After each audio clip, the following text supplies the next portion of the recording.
আসসালামু আলাইকুম। সংবাদে আপনাদের সবাইকে স্বাগত জানাচ্ছি। আমি ফিরোজ তোহা। শুরুতেই সংবাদ শিরোনাম। বাংলাদেশের সর্বশেষ গুরুত্বপূর্ণ আপডেট সংবাদে আপনাকে স্বাগত। শুরুতেই সংবাদ শিরোনাম, পরে বিস্তারিত। শুরুতেই জানাবো চাঞ্চল্যকর তথ্য। শেখ হাসিনার আমলে প্রতি বছর গড়ে $16 বিলিয়ন পাচার হয়েছে বাংলাদেশ থেকে। দুর্নীতিগ্রস্ত সাবেক প্রধানমন্ত্রী শেখ হাসিনার শাসন আমলে গত 15 বছরে বাংলাদেশ থেকে প্রতি বছর গড়ে $16 বিলিয়ন অবৈধভাবে বাংলাদেশ থেকে পাচার হয়েছে। একটি পদ্মা সেতু নির্মাণ করতে খরচ হয়েছে মাত্র $3 বিলিয়ন। শ্বেতপত্র প্রণয়ন কমিটি 3 মাসের অনুসন্ধান প্রতিবেদনে সব তথ্য উঠে এসেছে। যদি শেখ হাসিনা বাংলাদেশ থেকে বিপুল পরিমাণ অর্থ পাচার না করত, তাহলে বাংলাদেশের রিজার্ভ এখন $280 বিলিয়ন থাকত। আজ রোববার 1 ডিসেম্বর প্রধান উপদেষ্টা অধ্যাপক ডক্টর মোহাম্মদ ইউনূসের কাছে তার তেজগাঁও কার্যালয়ে রিপোর্ট হস্তান্তর করেছে কমিটির প্রধান দেবপ্রিয় ভট্টাচার্য। এরপর জানাবো পতনের আগেও শেখ হাসিনা 60,000 কোটি টাকা ছাপে। প্রধান উপদেষ্টার প্রেস সচিব শফিকুল আলম বলেছেন, পতনের আগেও পাচার করার জন্য 60,000 কোটি টাকা ছাপিয়েছিল শেখ হাসিনা।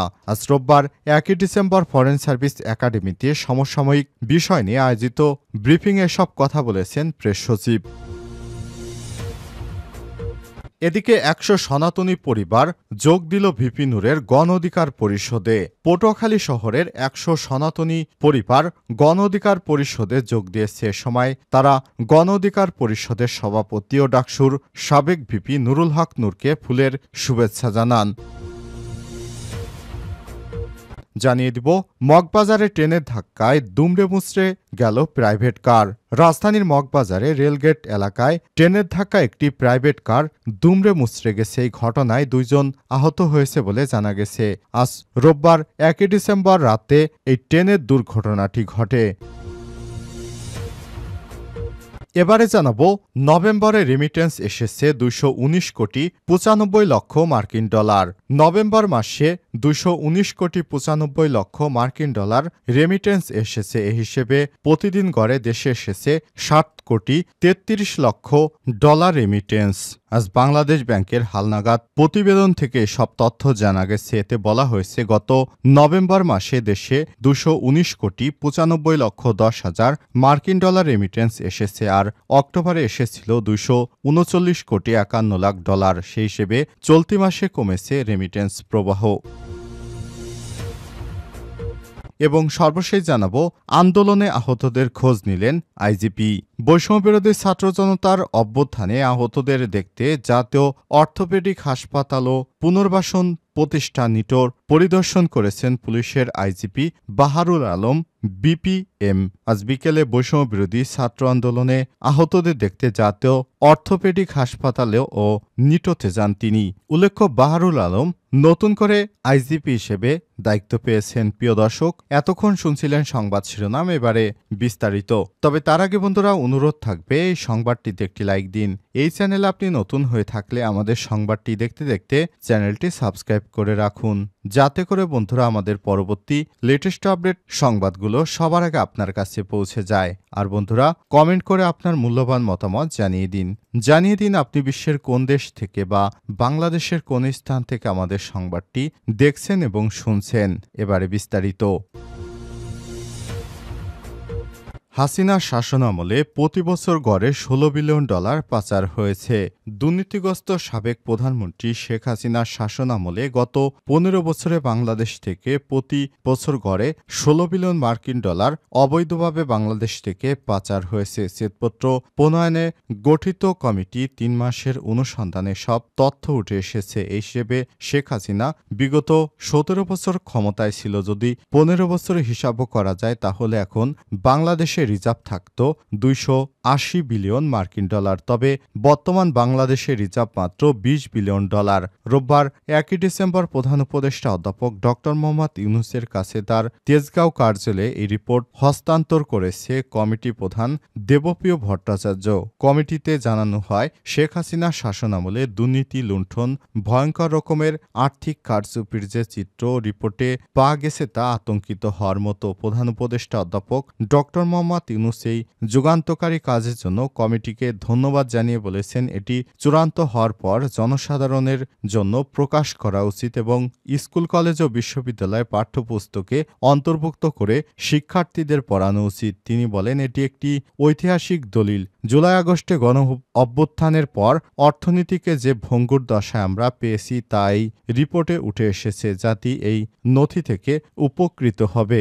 ভবিষ্যতে কোনো ফ্যাসিস্ট যেন বাংলাদেশ থেকে এই বিপুল পরিমাণ অর্থ নিয়ে যেতে না পারে সে ব্যাপারে আমরা কাজ করছি। প্রধান উপদেষ্টা আরও বলেন, আমাদের গরিব মানুষ তাদের রক্ত পানি করা টাকা যেভাবে তারা লুণ্ঠন করেছে তা দেখে আমি আতঙ্কিত হয়েছি। দুঃখের বিষয় হলো তারা প্রকাশ্যে লুটপাট চালিয়েছে। আমাদের বেশিরভাগ অংশই এর মোকাবেলা করার সাহস করতে পারেনি। পতিত স্বৈরাচারী শাসনামলে ভয়ের রাজত্ব এতটাই ছিল যে বাংলাদেশের অর্থনীতি পর্যবেক্ষণকারী বহুপাক্ষিক সংস্থাগুলো এই লুণ্ঠনের ঘটনায় অনেকাংশে নীরব ছিল। সরকারের কোনো হস্তক্ষেপ ছাড়াই কমিটি স্বাধীনভাবে কাজ করেছে বলে জানিয়েছে কমিটির প্রধান দেবপ্রিয় ভট্টাচার্য। তিনি বলেছেন, সমস্যাটি আমরা যতটা ভেবেছিলাম তার চেয়ে অনেক ভয়ঙ্কর রকমের খারাপ। এই ৩০ অধ্যায়ের ৪০০ পৃষ্ঠার দীর্ঘ শ্বেতপত্রে উঠে এসেছে কিভাবে ক্রোনি পুঁজিবাদ অলিগার্কদের জন্ম দিয়েছে, কিভাবে তারা নীতি প্রণয়ন নিয়ন্ত্রণ করেছে। কমিটির সদস্য মুস্তাফিজুর রহমান জানান, তারা ২৯টি প্রকল্পের মধ্যে ৬০টি বড় প্রকল্প পরীক্ষা করে দেখেছে, প্রতিটি ১০,০০০ কোটি টাকার বেশি ব্যয় হয়েছে। ২৯টি বড় প্রকল্পে মোট ব্যয় হয়েছে $৮৭ বিলিয়ন বা ৭,৮০,০০০ কোটি টাকা। পরীক্ষা করা ৬০টি প্রকল্পের আনুমানিক প্রাথমিক ব্যয় ছিল ১,১৪,০০০ কোটি টাকা। অতিরিক্ত উপাদান যোগ করে জমির দাম বেশি দেখিয়ে এবং ক্রয়ের ক্ষেত্রে হেরফের করে অতিরিক্ত প্রকল্প ব্যয় পরিশোধিত করে ১,৯৫,০০০ কোটি টাকা করা হয়েছে। ব্যয়ের সুবিধা বিশ্লেষণ না করেই প্রকল্পের ব্যয় প্রায় ৭০% বাড়ানো হয়েছে। অর্থ পাচারে জড়িত ব্যক্তিদের আইনের আওতায় আনতে বিচার কাজ শুরুর পরামর্শ দেন তিনি। পতনের আগেও আওয়ামী লীগ সরকার ৬০,০০০ কোটি টাকা ছাপে। প্রধান উপদেষ্টার প্রেস সচিব শফিকুল আলম জানিয়েছেন, পতনের আগেও পাচার করার জন্য ৬০,০০০ কোটি টাকা ছেপেছিল শেখ হাসিনা। রোববার ১ ডিসেম্বর ফরেন সার্ভিস একাডেমিতে সমসাময়িক বিষয় আয়োজিত ব্রিফিংয়ে সব কথা বলেছেন তিনি। শফিকুল আলম বলেন, এস আলমকে টাকা পাচারের সুযোগ করে দিতে ক্ষমতা হারানো কিছুদিন আগেও শেখ হাসিনা সরকার ৬০,০০০ কোটি টাকা ছাপিয়েছিল। শ্বেতপত্রের প্রতিবেদন নিয়ে প্রেস সচিব বলেছেন, শেখ হাসিনার শাসনামলে দেশে মহাচুরির মিত্র তুলে ধরা হয়েছে অর্থনৈতিক অনিয়মের শ্বেতপত্র প্রণয়ন কমিটির প্রতিবেদনে। এই বিষয়টি আপনারা সবাই পড়লেই স্পষ্ট হতে পারবেন কতটা ভয়ঙ্কর খুনি ফ্যাসিস্ট ছিল শেখ হাসিনা। তিনি কিভাবে বাংলাদেশ থেকে এই টাকাগুলি পাচার করে বাংলাদেশকে এখন ধ্বংসের দ্বার প্রান্তে নিয়ে গেছেন। আর কিছুদিন পরে তিনি বাংলাদেশকে এভাবে ফেলে রেখে বিদেশে পালিয়ে যেতেন। তখন এদেশের দায়িত্বভার কেউ গ্রহণ করত না। দেশের মানুষ তখন আর হয়তো খেতেই পারত না। ১০০ সনাতনী পরিবার যোগ দিল ভিপি নুরের গণ অধিকার পরিষদে। পটুয়াখালী শহরের ১০০ সনাতনী পরিবার গণ অধিকার পরিষদে যোগ দিয়েছে। এ সময় তারা গণ অধিকার পরিষদের সভাপতি ডাকসুর সাবেক ভিপি নুরুল হক নূরকে ফুলের শুভেচ্ছা জানান। রোববার ১ ডিসেম্বর বিকাল ৪টায় পটুয়াখালী পৌর শহরের টিনপট্টি এলাকায় জেলা কার্যালয় প্রাঙ্গণে জুলাই বিপ্লব ও নতুন বাংলাদেশ বিনির্মাণে জন আকাঙ্ক্ষার রাজনীতি শীর্ষক আলোচনা সভায় গণ অধিকার পরিষদ যোগ দেয় তারা। এ সময় নূর বলেন, সনাতনীদের ব্যবহার করে কতিপয় দুষ্কৃতকারীরা বিদেশি এজেন্টরা এদেশের সাম্প্রদায়িক সহিংসতা ঘটানোর চেষ্টা করছে। সরকার কঠিন হাতে তাদের প্রচেষ্টা প্রতিহত করেছে। জনসাধারণকে বুঝতে হবে, দিল্লিকে খুশি রেখে তাদের গোলামি করে যারা এতদিন ক্ষমতায় ছিল তাদের পতনে দিল্লি খুশি নয়। সে কারণে তারা বাংলাদেশে অস্থিতিশীল পরিবেশ সৃষ্টি করে তাদের সমর্থিত নতুন সরকারের ষড়যন্ত্র করছে। তাই সাম্প্রদায়িক সম্প্রীতি বজায় রাখতে আমাদের ঐক্যবদ্ধভাবে কাজ করতে হবে। মগবাজারে ট্রেনের ধাক্কায় দুমড়ে মুচড়ে গেল প্রাইভেট কার। রাজধানীর মগবাজার রেলগেট এলাকায় ট্রেনের ধাক্কায় একটি প্রাইভেট কার দুমড়ে মুচড়ে গেছে। এই ঘটনায় 2 জন আহত হয়েছে বলে জানা গেছে। রোববার 1 ডিসেম্বর সন্ধ্যা 6টার দিকে এই দুর্ঘটনা ঘটে। প্রত্যক্ষদর্শীরা জানিয়েছে, রেল ক্রসিংয়ে সিগন্যাল নামানোর পরে রেল লাইন ঘেঁষে ইউটার্ন নিচ্ছিল অনেকগুলো গাড়ি। এর মধ্যে ওই সময় তেজগাঁওয়ের দিক থেকে আসা দ্রুতগামী একটি ট্রেনের ধাক্কায় প্রাইভেট কারের সম্মুখভাগ ক্ষতিগ্রস্ত হয়েছে। এই ঘটনায় গুরুতর আহত হয়েছে 2 জন। খবর পাওয়া গেছে, তেজগাঁও কলেজের শিক্ষার্থী এই ট্রেনের ধাক্কায় মারা গিয়েছে। ট্রেনের ধাক্কায় তেজগাঁও কলেজের শিক্ষার্থী নিহত হয়েছে। তার নাম আব্দুল বাসেত রিঙ্কু। ফেনীতে রেল ক্রসিংয়ের সময় শহরের আবু বক্কর সড়কে রেল ক্রসিং এলাকায়ও দুর্ঘটনা ঘটে।